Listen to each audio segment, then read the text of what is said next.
تو پھر وہیں چلتے ہیں ہم، یعنی کہ کوئٹہ والوں سے پوچھتے ہیں بھائی فائنلی آپ لوگوں نے بھی سردی تھوڑی ادھر ہماری طرف کر دی ہے، تو عطیہ ذرا بتائیے گا کوئٹہ شہر کے اپنے کیا حالات ہیں سردی کے؟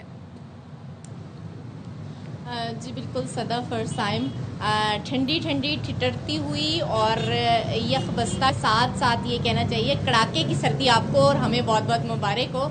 کوئٹہ بالآخر جو ہے وہ اپنی جون پہ آ گیا ہے، اور جو اس کا خاصہ ہے کہ جب سردی ہوتی ہے تو دیکھیں ہم اتنے بڑے دل والے ہیں صدف کہ آپ لوگوں کو ٹھنڈی ٹھنڈی ہوائیں بھیجتے ہیں، اور آپ بدلے میں ہمیں گرم ہوائیں اس دفعہ نہ بھیجیے گا۔ ہم تو ہے ہی ایڈوانس میں نہ پوچھیں کراچی والوں کو ہم نے ایڈوانس میں آپ کو جو ہے یہ تحفہ بھیجا ہے سائم، صدف، اور تمام کراچی والے سے قبول کریں۔ اور یہاں پر اگر ہم درجہ حرارت کی بات کر لیں تو آج -3 چل رہا ہے، اور آج میں یہ کہنے کے قابل ہوئی ہوں کہ میرے ہاتھ جو ہیں وہ ٹھٹرے ہوئے ہیں اور زبان بھی جو ہے وہ تھوڑی لڑکھڑا رہی ہے۔ ٹھنڈ کافی زیادہ ہے، ہوا میں خنکی تو نہیں بٹ ہوا میں ٹھنڈک کا احساس جو ہے وہ برفیلا ٹائپ ہو گیا ہے۔ بس اب ہم انتظار کر رہے ہیں صدف سائم کہ یہاں پر پہاڑوں پہ برف پڑے اور ہم وہ جو ہے نا مزیدار قسم والی سردی، کیا آپ لوگ دروازے کھولیں اور آپ لوگوں کو ایسے لگے کہ اے سی چل گیا ہے، وہ والی ہوائیں آپ کی طرف بھیجیں۔ اور کوئٹہ کی اگر ہم اوور آل بات کریں، جیسے ہی ٹھنڈ بڑھتی ہے تو ظاہری سی بات ہے مسائل بھی بہت زیادہ بڑھ جاتے ہیں۔ ان میں سب سے بڑا مسئلہ یہ ہے کہ یہاں پر گیس پریشر جو ہے وہ نہ ہونے کے برابر ہے اور لوگ بہت زیادہ پریشان ہیں۔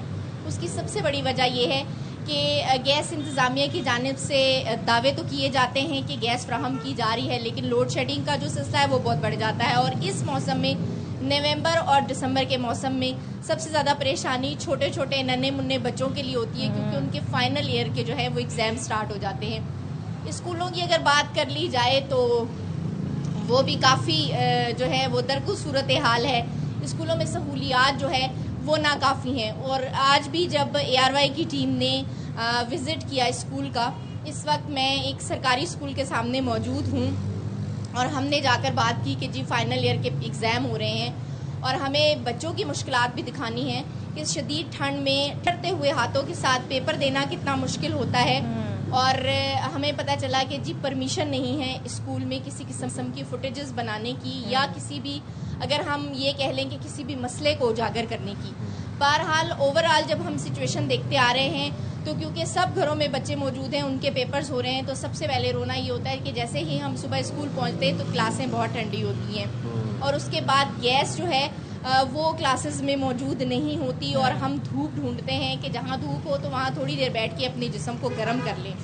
اور اس کے ساتھ ساتھ یہ ہے کہ حکومت کی جانب سے جو ہے وہ بہت زیادہ دعوے بھی کیے جا رہے ہیں اور بہت سی جگہوں پہ اصطلاحات بھی کی جا رہی ہیں، مگر یہ اصطلاحات جو ہیں ان مسائل کے حساب سے بہت ناکافی ہیں۔ اگر ہم یہ کہہ لیں کہ اس شدید یہ جو ٹھنڈے موسم ہیں اور یہ سرد علاقوں میں کم از کم اسکولوں میں یہ سہولیات بچوں کو دی جانی چاہیے، گیس تو ہوتا ہے کہ گیس ہیٹرز وغیرہ آن ہو جائیں بچوں کے لیے جو ہے وہ اتنی ٹھنڈ والا سچویشن کے اندر سردی سے بچایا جا سکے بچوں کو۔ ہم ذرا لاہور کا رخ کرتے ہیں، لاہور سے ہمارے ساتھ الماس خان موجود ہیں۔ الماس بتائیے، آپ پہ زندہ دلانے لاہور کے دلوں کا کیا مزاج ہے اس موسم میں اور درجہ حرارت کیا ہے، اسموک کی کیا صورتحال ہے؟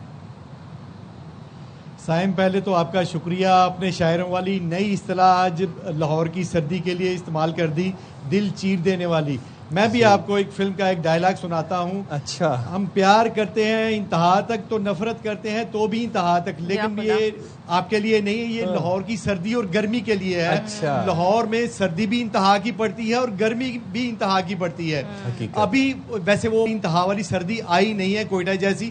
لاہور میں اس وقت جو آج صبح کے اوقات میں تھا وہ 9 ڈگری سینٹی گریڈ کم سے کم، جو دن کے اوقات میں دوپہر کے وقت یہ 23 سے 24 ڈگری سینٹی گریڈ جانے کا امکان ظاہر کیا ہے محکمہ موسمیات نے۔ لیکن لاہور کی سردی آپ کو تو معلوم ہے کہ آپ خود لاہور سے گئے ہوئے ہیں، لیکن میں آپ کو یہ بھی بتا دوں کہ جب آپ نے لاہور آنا ہے تو جیکٹ اپنی سویٹر لے کے آنا ہے، کیونکہ لاہور میں ابھی تو نہیں ہے، اگلے 2-4 روز میں محکمہ موسمیات نے یہ بتا دیا ہے کہ اگلے 2-4 روز میں لاہور میں دھند میں بھی اضافہ ہوتا جائے گا اور لاہور کی سردی میں بھی اضافہ ہوتا جائے گا۔ یہ ٹیمپریچر جو آج صبح کے اوقات میں 9 ڈگری سینٹی گریڈ تھا، یہ کم ہو کر 4-5 تک آ سکتا ہے، یہ ایک ہفتے میں مزید یہ کم ہو سکتا ہے۔ الماس جیکٹس تو میں لے کے آؤں گا، مجھے آپ یہ بتائیں ناشتہ کیا کروائیں گے لاہور میں؟ چلے جی ناشتہ آپ کے لیے بالکل حاضر ہے جب بھی آپ آئیں گے, پورے کراچی والوں کے لیے. پائے ہوں گے, کیا ہوگا, چنے ہوں گے.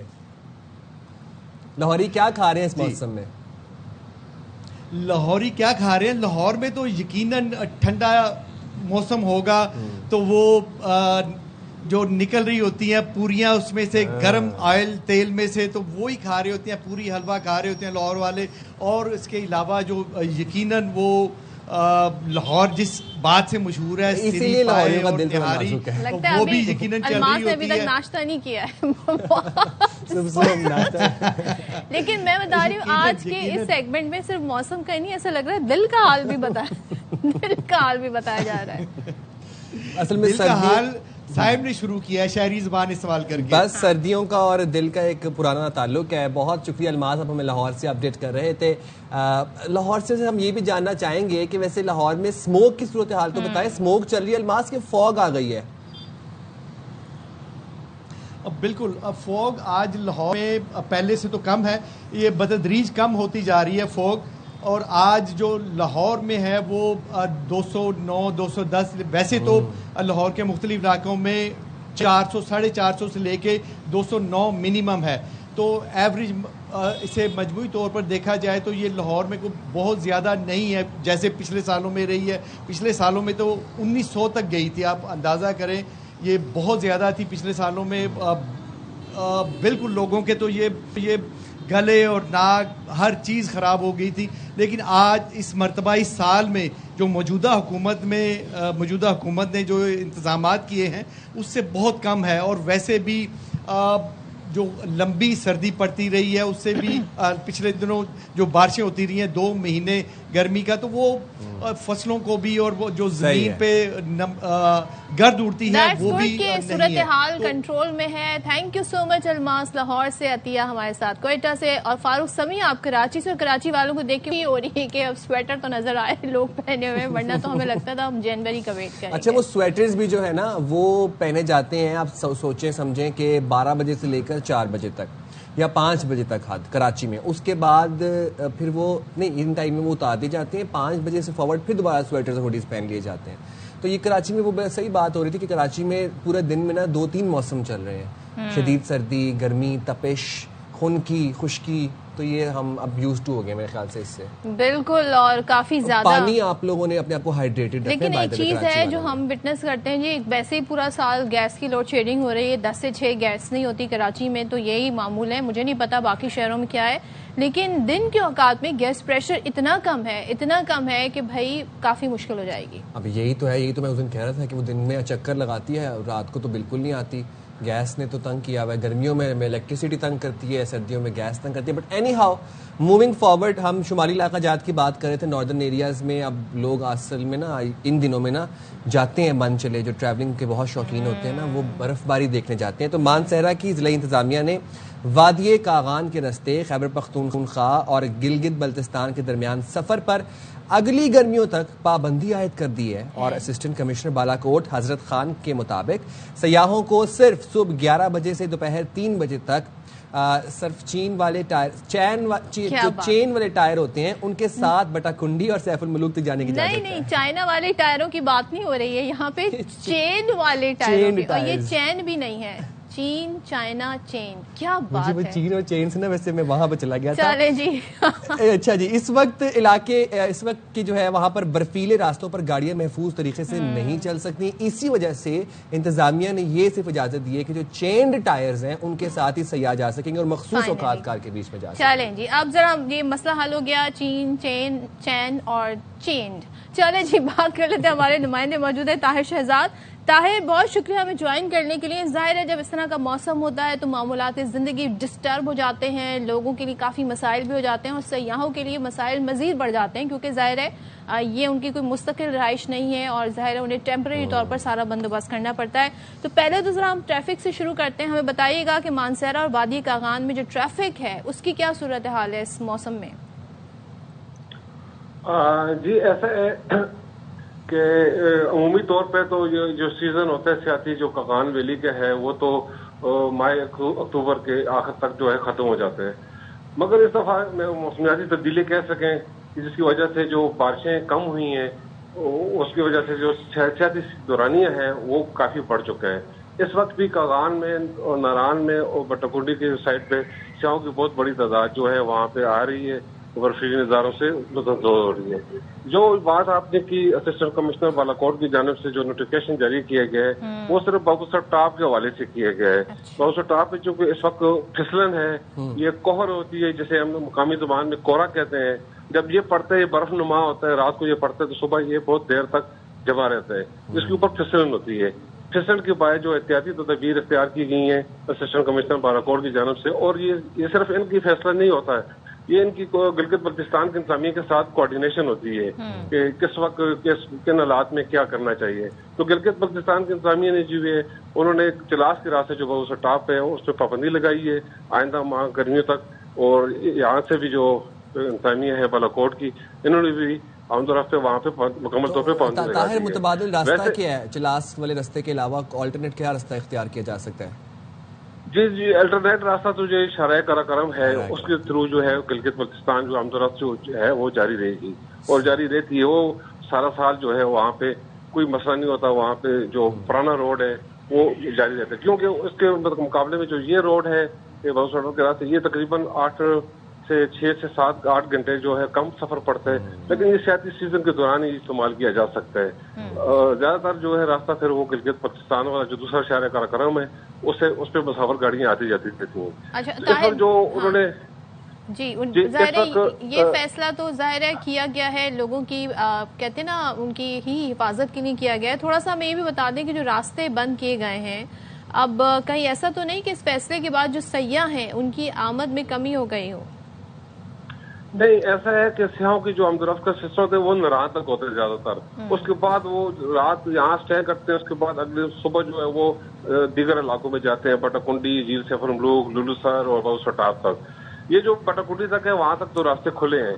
ان کے لیے یہ جو انتظامیہ نے فیصلہ کیا ہے بڑا اچھا فیصلہ کیا ہے. احتیاطی تدابیر صبح 11 بجے سے لے کے 3 بجے تک جو ہے وہ بٹکنڈی اور جھیل سیفر ملوک تک سیاح جا سکتے ہیں.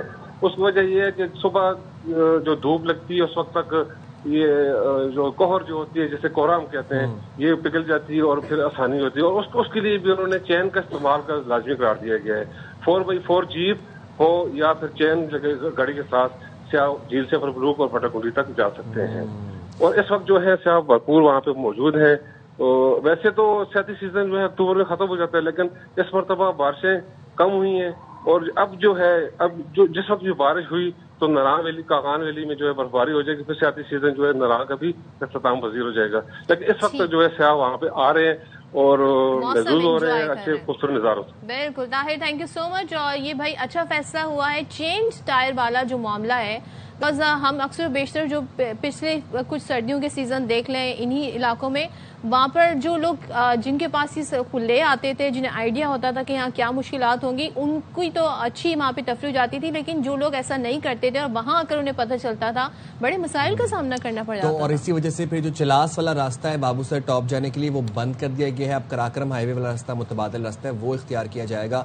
چلاس والا راستہ 6-7-5 گھنٹے جو ہے وہ کم پڑتا ہے, بٹ دین اگین وہ روڈ بھی تھوڑی سی خراب ہے, چلاس والا علاقہ بھی سنسان ہے, اور دین اگین وہاں پر وہ کہہ رہے تھے کورا پڑتا ہے اور پھسلن بہت زیادہ ہو جاتی ہے وہاں پر. تو اس وجہ سے آپ نے جتنے میں جانا ہے وہ کراکرم ہائی وے سے جائیں. اچھا جی, سو اب ہم آپ کو بتاتے ہیں جناب کچھ ہمیں ایسے انٹرنیشنلی ویژولز ہمیں نظر آتے ہیں. پچھلے دنوں والکینو دیکھیں, اس سیزن میں والکینو بھی پھٹا, اس کے جو منظر تھے وہ دیکھنے والے تھے. اب آسٹریلیا سے ہمیں کچھ ایسے منظر نظر آ رہے ہیں جی. برفانی تودا, اس برفانی تودے نے تباہی مچا دی ہے اور اس کی ویڈیو سوشل میڈیا پر کافی زیادہ وائرل ہوئی, آپ یہ دیکھ سکتے ہیں.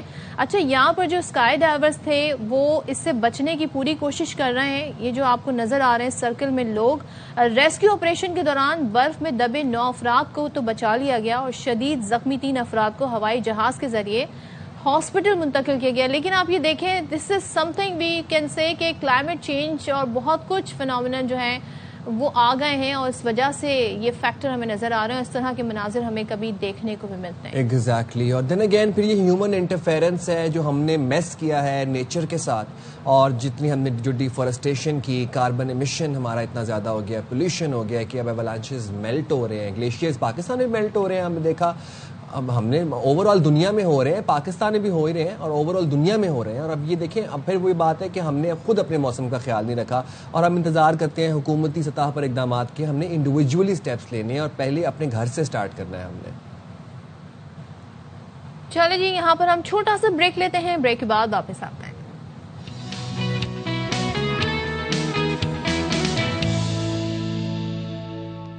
Welcome back once again. اچھا, ہم یہ سمجھتے ہیں جی, اور ایسا ہے بھی کہ بہت سارے ملک ہیں, بھارت کی اگزامپل لے لیں کیونکہ ہم جو ذکر کرنے جا رہے ہیں اس کا خاص تعلق بھی ہے کہ وہاں پر جی پروپیگنڈا اسٹیٹ نیریٹو ہے, اور پروپیگنڈا اس حد تک ہے کہ جھوٹ ہی جھوٹ بولا جا رہا ہے.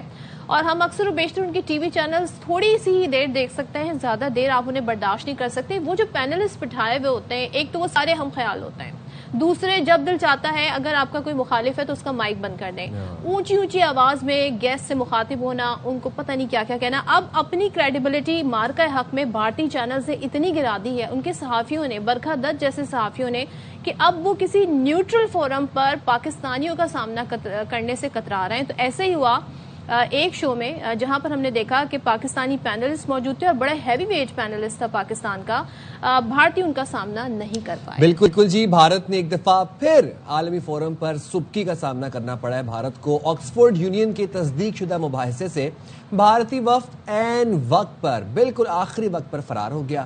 بھارتی وفد مباحثے کے لیے آیا ہی نہیں, پاکستان کو بلا مقابلہ پھر فاتح قرار دے دیا گیا. اب جنرل ریٹائرڈ زبیر حیات, ہنا ربانی کھر, ڈاکٹر محمد فیصل پاکستانی وفد میں شامل تھے, مباحثے کے لیے لندن میں موجود تھے. بھارتی وفد کی دستبرداری نے آکسفورڈ یونین جیسے غیر جانبدار فورم پر بھارتی بیانیے کی کمزوری بے نقاب کر دی. اور بھارتی رہنما ٹی وی چینلز پر بہت شور مچاتے ہیں, لیکن جب پاکستان کا سامنا کرنے کے لیے کوئی پلیٹ فارم ملے تو پھر الٹے پاؤں بھاگ جاتے ہیں. بالکل وہ مثال ہے نا کہ گھر کے شیر جو ہیں وہ گھر میں ہی شیر ہیں, باہر آ کر وہ ڈھیر ہیں. تو یہ والی مثال ہے. لیکن چلیں جی, یہ کیا ہوا, کیونکہ پاکستان نے جی بلا مقابلہ یہ جو مباحثہ ہے یہ جیت لیا. اس پر ہم بات کر لیتے ہیں. ہمارے ساتھ جناب موجود ہیں سابق وزیر خارجہ پاکستان ہنا ربانی کھر صاحبہ. تھینک یو سو مچ ہنا ربانی کھر صاحبہ جوائن کرنے کے لیے, ٹائم نکالنے کے لیے. اور ظاہر ہے جب ہم بات کرتے ہیں آکسفورڈ یونین کے مباحثے, بڑا پلیٹ فارم ہے اور ظاہر ہے وہاں پر پوری پریپریشن کے ساتھ, تیاری کے ساتھ جانا ہوتا ہے. لیکن یہاں پر بھی ہم دیکھ رہے ہیں کہ بھارتی یا تو ظاہر تیاری نہیں تھی یا سچ کا سامنا نہیں کر سکتے تھے. کیا وجہ ہے کہ وہ اس فورم میں انہوں نے شرکت نہیں کی اور فرار ہو گئے؟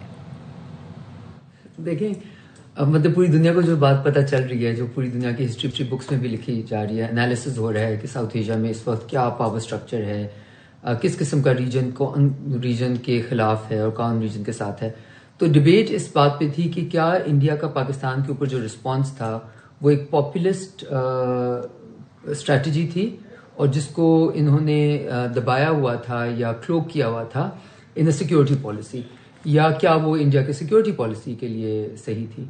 تو اگر آپ انڈیا کا غیر جانبدارانہ اور ریشنل لاجیکل تھنکنگ میں کوئی بھی اس کا انالیسس کرے تو ایک کلیئر کٹ نظر آتا ہے کہ یہ chest thumping popular strategy prime minister Modi کے فائدے میں, ان کے الیکشن کے فائدے میں اور انڈیا کے نقصان میں نکلی. کیونکہ انڈیا نے اسٹریٹجکلی اس میں صرف ون ون تو دور کی بات, لوز کیا ہے.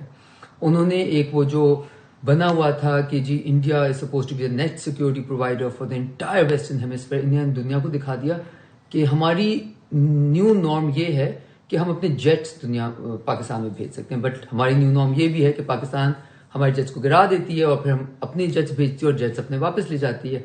So you know it's almost like a complete fall of the stature of India. So یہ کہنا جاتا ہے اسٹریٹجی, پولیٹیکل اسٹریٹجی میں, سیکورٹی اسٹریٹجی میں, پالیسی میں یہ مانا جاتا ہے کہ اگر آپ کی ایلیوژن آف پاور ہو کہ لوگ آپ کو آپ کی حیثیت, آپ کی اوقات سے زیادہ سمجھیں, تو اس ایلیوژن کو بریک نہیں کرنا چاہیے because it's important to create that illusion. اچھا ہے نا, بھارتی رہنما بھی چینلز پر تو شور مچاتے نظر آتے ہیں, مگر علمی مباحثہ ہو, جب دلیل دینے کی باری آئے, جب جواب دینے کی باری آئے تو پھر بھاگ جاتے ہیں, الٹے پاؤں بھاگتے ہیں. اس کی کیا وجہ دیکھ رہی ہیں؟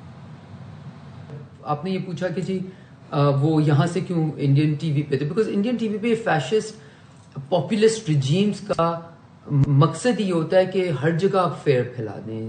26 لوگ اگر آپ کے کسی ٹیررسٹ اٹیک میں فوت ہوتے ہیں تو آپ ان کو یہ بتائیں کہ آپ کس چیز کے اگینسٹ ہیں. آپ ان میں یہ نہ کہیں کہ ہمارا انٹرنل سیکورٹی فیلئر کیا ہے. آپ ان کو یہ موقع ہی نہ دیں اور آپ ان کو اس چیز میں لگا دیں کہ ہمارے خلاف کون کون ہے.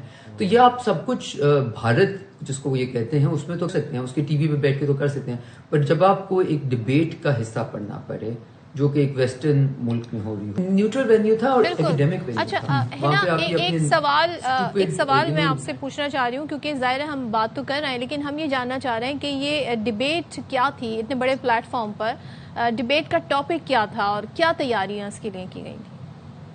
دیکھیں آئی تھنک ہمارا تیاری تو ہماری پوری زندگی ہوتی ہے, سو اٹس ناٹ لائک میں نے کوئی پریپیئرڈ اسپیچ نہیں تیار کی ہوئی تھی, بٹ آپ سمپلی دیکھ لیں. آپ یہ مت جائیں کہ انہوں نے کیا کیا, کب کیا, کون سے منٹ پہ کیا کیا. آپ سمپلی یہ دیکھ لیں کہ ان کی پاپولسٹ وکیبلری تھی کہ نہیں تھی, چیسٹ تھمپنگ تھی کہ نہیں تھی, بلیم گیمنگ تھی کہ نہیں تھی.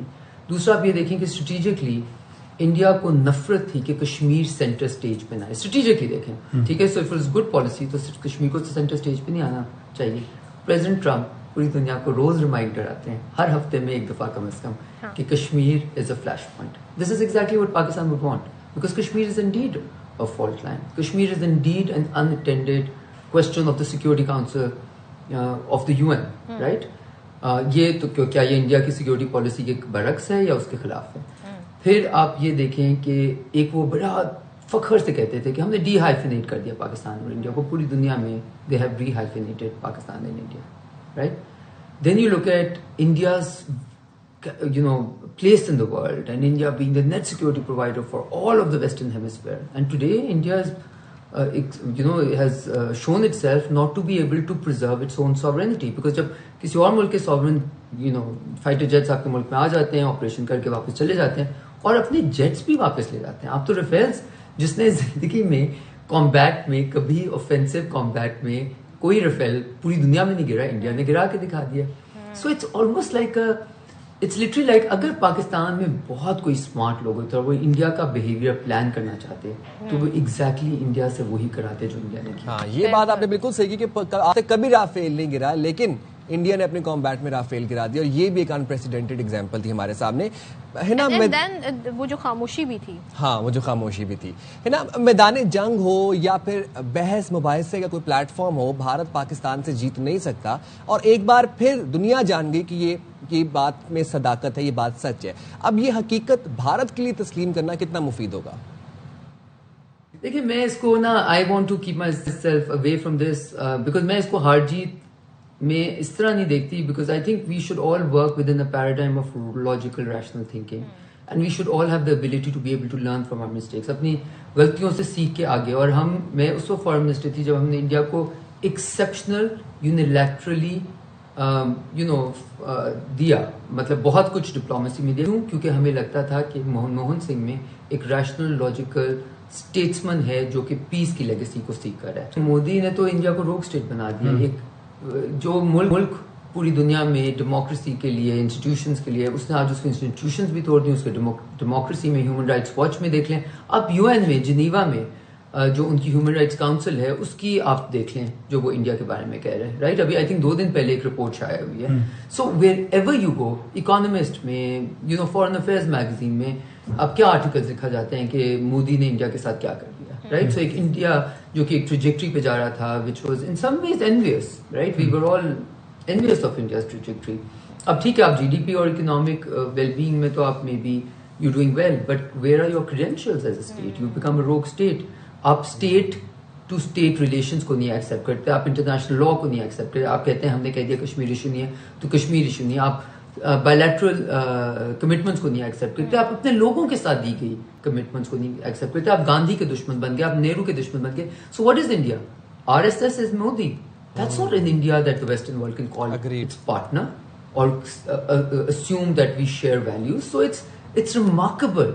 بالکل آپ صحیح کہہ رہی ہیں. تھینک یو سو مچ ہنا ربانی کھر صاحب ہمارے ساتھ ہیں. اور بالکل بھارت اتنا کنفیوز ہے کہ آپ اندازہ لگائیں, بھارت جو اپنے آپ کو کہتا ہے دنیا کی سب سے بڑی ڈیموکریسی, شائننگ انڈیا, ہم نے دیکھا کہ جب افغانستان کا ڈیلیگیشن وہاں گیا, جب افغانستان کے وزیر خارجہ وہاں گئے, تو جتنی بھی فیمیل رپورٹرز تھیں پریس کی, ان کو باہر نکال دیا گیا. جب بھارت میں اس چیز پر شور ڈالا کہ بھائی this is not our culture, this is not the way we as India we suppose to do, تو بعد میں اس پریشر کے بعد جی ان کو انکلوژن بھی ہوا. لیکن ہم یہ دیکھ رہے ہیں کہ بھارت جو خود دعوے کرتا تھا وہ اس میں بھی کافی زیادہ ہمیں کنفیوز نظر آ رہا ہے. تو بی جے پی سرکار is a populist regime and Godi media B J P سرکار کا ایک پروپیگنڈا ٹول ہے جو کہ نیریٹو بلڈنگ کرتا ہے اور کرتا آ رہا ہے. اور وہ نیریٹو بلڈنگ بات یہ ہے کہ وہ جھوٹ کے اوپر کرتے ہیں, اور جب اس کے بعد پھر کوئی عالمی پلیٹ فارم ہوتا ہے جہاں پر ان جھوٹوں کا جواب دینا, جہاں پر منطق لاجک پر بات کرنی, وہاں سے پھر ایسے الٹے پاؤں بھاگتے ہیں. And not to forget Donald Trump, American president, بار بار یاد دلا دیتے ہیں, تو اس وجہ سے بھی بھارت جو ہے نا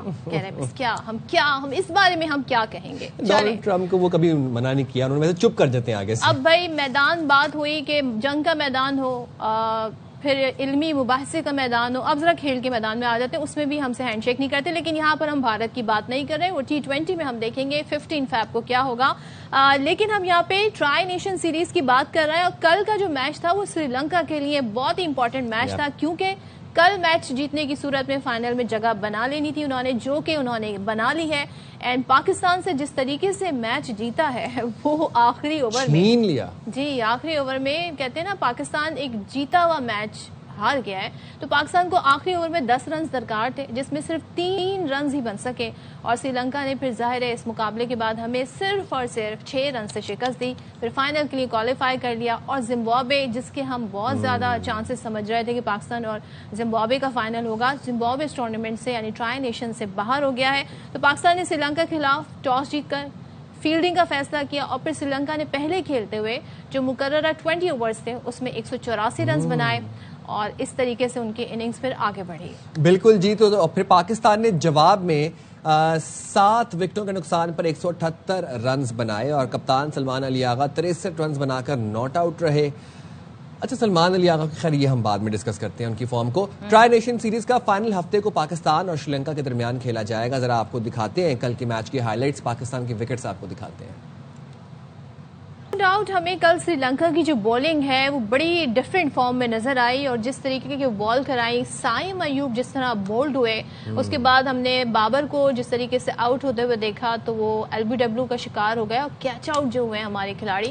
لیکن اوور آل ظاہر ہے یہ میچ بڑا دلچسپ ہو گیا تھا آخر میں جا کے. بٹ میرا سوال یہ ہے کہ کیا یہ ہماری تیاری ہے T20 کی, یا کیا ہم اس ٹرائی نیشن سیریز میں جو غلطیاں ہیں اس سے کچھ سیکھ پائیں گے. ہم بات کر لیتے ہیں, ہمارے ساتھ موجود ہیں سابق ٹیسٹ کرکٹر توصیف احمد صاحب, اور ہمارے ساتھ موجود ہیں عبدالرؤف صاحب. آپ دونوں کا بہت شکریہ. توصیف صاحب آپ سے آغاز کرتی ہوں. بڑا سنسنی خیز مقابلہ تھا, ظاہر ہے جب میچ بالکل آخر تک چلا جائے تو پھر وہ نیل بائٹنگ ہو جاتا ہے. تھوڑا سا مجھے بتائیے گا کہ سری لنکا کی پرفارمنس کل آپ کو کتنی ڈفرینٹ لگی, خاص طور پہ بولنگ کی اگر بات کریں. نہیں, زبردست کھیلا ہے, کیونکہ بہت ہی خراب کرکٹ کھیل رہی تھی سری لنکا, گو کہ اتنی بری ٹیم نہیں ہے اور اچھی ٹیم ہے, کل انہوں نے دکھایا.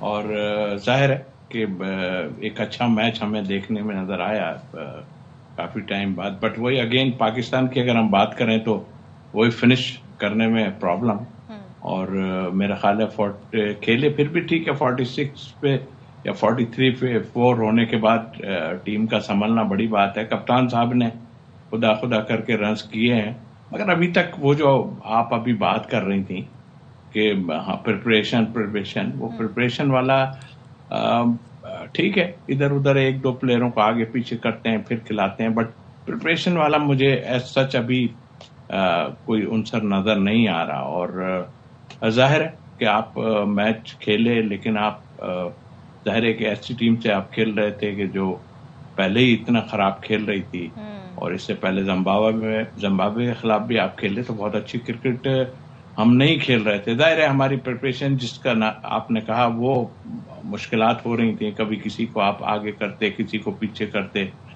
تو اب دیکھنا یہ ہے کہ ٹائم تو بہت کم ہے, اور ظاہر ہے کل کے میچ سے آپ کو پتہ بھی چل گیا, کیونکہ آپ کو جب اتنا لمبا کھیل کے جا رہے ہو آپ لوگ تو فنش کر کے آؤ. وہ فنش والی پرابلم ہمیں ابھی تک نظر آ رہی ہے, جو آ رہا ہے چلا رہا ہے. دیکھیں آپ فخر آتے ہی کیا وہ سیٹسفائی ہیں اپنے نمبر سے یا کیا ہے, یہ سب دیکھنا پڑے گا نا. اگر زبردستی آپ کھیل رہے ہیں اور سیٹسفائی نہیں ہے تو وہ بھی غلط ہے. اور جہاں تک بابر کا ہے تو بابر ان آؤٹ ہے, ایک دن خوشی دیتے ہیں, ایک دن زیادہ تر غم دیتے ہیں. جی ہاں ایسے. اچھا رؤف, آپ سے میں ایک سوال یہ پوچھنا چاہوں گی کہ ظاہر ہے آخری اوور میں ہم دیکھ رہے ہیں 10 رنز نہیں بن سکے, سلمان علی آغا, فہیم اشرف دونوں کریز پر موجود تھے, تو پھر غلطیاں کل کہاں پر ہوئیں؟ ہم ابھی توصیف صاحب کہہ رہے تھے ہم فنش نہیں کر پاتے, ہم تو سٹارٹ بھی نہیں کر پاتے ہیں, جو پاور پلے اس کا بھی ہم فائدہ نہیں اٹھا پاتے ہیں. تو کل آپ کو کہاں پہ لگا میچ ہمارے ہاتھ سے نکل گیا تھا ایکچولی؟ دیکھیں بیسیکلی جو ابھی بات کی ہے توصیف بھائی نے بالکل ٹھیک ہی ہے, کیونکہ ایشو یہ ہے کہ میچ ہمارے ہاتھ سے لیٹ میں نہیں نکلا, میچ اس وقت نکل گیا تھا جب ہمارے اوپر پریشر پڑا. اور میں بار بار اسی کو ریپیٹ اسی لیے کرتا ہوں کہ جب آپ پریشر سچویشن میں جائیں گے, جب ہم اچھے بالرز کو کھیلیں گے اور جب ہم اچھی ٹیموں کے خلاف کھیلیں گے تو پھر ہی آپ کا اصل رزلٹ سامنے آئے گا. کیونکہ آپ آئی سی سی جو بڑا ایونٹ ہے ورلڈ کپ, اس کو کھیلنے کے لیے جا رہے ہیں, آپ کے پول میں انڈیا ہے, اس کے بعد باقی جو ٹیمیں وہ تو اتنی زیادہ اسٹرانگ نہیں ہے, مگر اس کے باوجود ہم لاسٹ ورلڈ کپ میں امریکہ سے ہارے ہوئے ہیں, تو ہماری پریپریشن پھر کہاں پہ کھڑی ہے. آپ دیکھیں کہ جب آپ نے ان پلیئرز کو واپس لائے ہیں, کیونکہ میں تو کہہ رہا تھا کہ جو لاسٹ ورلڈ کپ ہوا ہے, جو انڈیا میں 50 اوور کا ورلڈ کپ ہوا ہے, جو پیچھے ایشیا کپ ہوا تھا, اس کے بعد یہ جو ہمارے سینئر پلیئرز ان کو چینج کرنا چاہیے تھا اور ان کی شفلنگ کرنی چاہیے تھی, جو روٹیشن پالیسی کے تحت جو ینگسٹرز ہیں ان کو چانس دینا چاہیے تھا. مگر کیونکہ بار بار ہمارا کوچنگ سٹاف بدل جاتا ہے, پاکستان کرکٹ بورڈ کی مینجمنٹ چینج ہو جاتی ہے, ٹیم کی مینجمنٹ بدل جاتی ہے, تو وہ انہی پلیئرز کو واپس لے کر آ گئے ہیں, جن کی وجہ سے ہم پچھلے 5-6 سال سٹرگل کر رہے تھے. اور پھر آپ نے ایگزیکٹلی دیکھا کہ کل جب 185 رنز ہم نے چیز کرنے تھے تو ہم فرام نو ویئر ہم کسی جگہ پہ بھی نہیں کھڑے تھے. ہمارے جو ٹاپ پلیئرز تھے وہ اس طرح شاٹس کھیل رہے تھے, اتنے پریشر میں کھیل رہے تھے جس طرح ہم ورلڈ کی بیسٹ ٹیم کو کمپیٹ کر رہے ہیں. اور یہ سری لنکا کی بالنگ بالکل آرڈنری بالنگ ہے. آپ میچ آ رہے ہیں, انہوں نے اچھی بالنگ ایک میچ میں ڈیفینیٹ تھوڑی سی کی ہے, مگر آپ اس کو کوئی بہت بڑی اور اعلیٰ قسم کی معیاری بالنگ نہیں کہہ سکتے جس طرح باقی بڑی ٹیموں کی ہے. تو اگر اس کے خلاف آپ کی یہ حالت ہے تو پھر آپ خود اندازہ لگا لیں کہ ورلڈ کپ میں آپ کہاں پہ کھڑے ہوں گے. اور رؤف بھائی دیکھیں موٹی موٹی چیزیں تو جو ہم نے انالیسس کیا کل کے میچ کا, ایک تو پاور پلے کا ہم صحیح سے فائدہ نہیں اٹھا پائے, مڈل آرڈر ہمارا شیکی تھا, آخری اوور میں 10 رنز نہیں بنا پائے, تو پاکستانی ٹیم 7 وکٹیں گنوا کر, مطلب 7 وکٹوں کے نقصان پر 178 پہ آ کے فل سٹاپ لگ گیا تھا. بیٹنگ آرڈر پر آپ کا کیا انالیسس ہے؟ آپ کو لگتا ہے بیٹنگ آرڈر درست تھا, اوپننگ سے مطمئن تھے؟ دیکھیے صاحبزادہ فرحان کیونکہ اس نے لاسٹ ایشیا کپ میں پرفارم کیا, فرسٹ کلاس کرکٹ میں پرفارم کر کے آیا ہوا, مگر اس سے میری جو ایکسپیکٹیشن ایز اے کرکٹر ہے وہ بہت زیادہ ہے اس سے کہ وہ جس طریقے سے وہ کرکٹ کھیلتا ہے یہ کرکٹ نہیں ہے. آپ سے ہم ایکسپیکٹ کرتے ہیں کہ آپ جس طرح باقی جو ٹاپ ٹیمیں ان کے اوپنرز کھیلتے ہیں, جو فرسٹ کلاس کے اسٹیبلش پلیئر ہیں, آپ اس طریقے سے پاکستان ٹیم کو لے کر چلیں. یہ نہیں ہے کہ آپ ایک میچ میں آپ اندھا دھند ایک ہی سائڈ پہ فائرنگ کریں اور دوسرے 3 میچز میں پھر پاکستان کو ہرانے میں اپنا کردار ادا کریں. اسی طرح سائم ایوب کو بہت زیادہ چانسز دے چکے ہیں, ابھی تک وہ بھی اپنے آپ کو پرفارم کرنے میں ناکام رہے ہیں. بابر اعظم پاکستان ٹیم کے اوپر ایک بوجھ بنے ہوئے ہیں, پچھلے 50 سال سے ان کی کیا پرفارمنس تھا. دیکھیں اگر آپ ان کو شارٹ فارمیٹ میں لے کر آئے ہیں تو پھر شارٹ فارمیٹ میں ان کو پروو کرنا ہوگا کہ وہ واقعی یہ فارمیٹ کھیلنے کی اہل ہے. اگر وہ اس قابل نہیں ہے, ان سے نہیں کھیلا جا رہا ہے شارٹ فارمیٹ میں, تو وہ کسی نئے ینگسٹر کے لیے جگہ چھوڑے. ہمارے پاس بہت بڑا پیچھے لاٹ پڑی ہوئی ہے, ان کے لیے خالی کریں. اسی طرح جو سلمان آ گیا وہ بہت نیچے چلے جا رہے ہیں. آپ کا نمبر 3 پہ ہے, آپ اپنے نمبر پہ آئیں. پھر فخر زمان ہمارا اوپنر ہے, آپ اس کو نمبر 5 پہ بھیج رہے ہیں. جو باقی حسن نواز ہے اس کو بھی شفل کیا ہوا آپ نے اوپن سے نمبر 6 پہ. تو اسٹیبلش آپ کا مڈل آرڈر میں یا لوور آرڈر میں ایک بیٹسمین بھی نہیں ہے, اور پھر جب پریشر پڑتا ہے تو یہ پاکستان کی ٹیم پھر ڈاؤن فال کا شکار ہو جاتی ہے. تو اس طرح نہیں ہونا چاہیے. بالکل آپ صحیح کہہ رہے ہیں, بہت ساری چیزیں بہت آبویس ہیں جن پر ہمیں بہت کام کرنے کی ضرورت ہے, اب ٹائم بھی نہیں ہے. توصیف صاحب ذرا بتائیے گا, اب ظاہر فائنل ہو رہا ہے پاکستان سری لنکا کے درمیان, آپ کے خیال میں تبدیلی کرنی چاہیے ٹیم میں یا یہی کمبینیشن لے کے بڑھنا چاہیے, اور تبدیلی کیا کرنی چاہیے؟ دیکھیے اب تو فائنل ہے, ظاہر ہے یہ اپنی بیسٹ اسٹرینتھ کھلائیں گے. کسی کو اگر بٹھایا ہے باہر تو اس نے ہیٹرک لی تھی, اس کو بٹھا کیوں دیا؟ ہو سکتا ہے کہ اب ان کی یہی تو مشکلات آ رہی ہیں کہ بیسٹ ٹیم کیا ہے. بیسٹ ٹیم تو ہر میچ میں 1-2 چینجز 3 چینجز کر دیتے ہیں, اور بڑی بیتوکی ٹائپ کی چینجز ہوتی ہیں, وہ سمجھ سے باہر ہیں. سلمان علی آغا رنز بنانے کے لیے بالکل ہیں, تو اب وہ بابر کی جگہ آ جائیں, 3 نمبر پہ آ جائیں. فارم میں تو آ گئے بظاہر, جو پرفارم کر دیا تو فارم میں آ گئے, بابر کی جگہ آ جائیں. پھر آپ چینجز جب تک نہیں کریں گے آگے پیچھے, اور جہاں تک ابھی رؤف نے کہا, دیکھیے ہمارے کو اچھا اس لیے لگ رہا ہے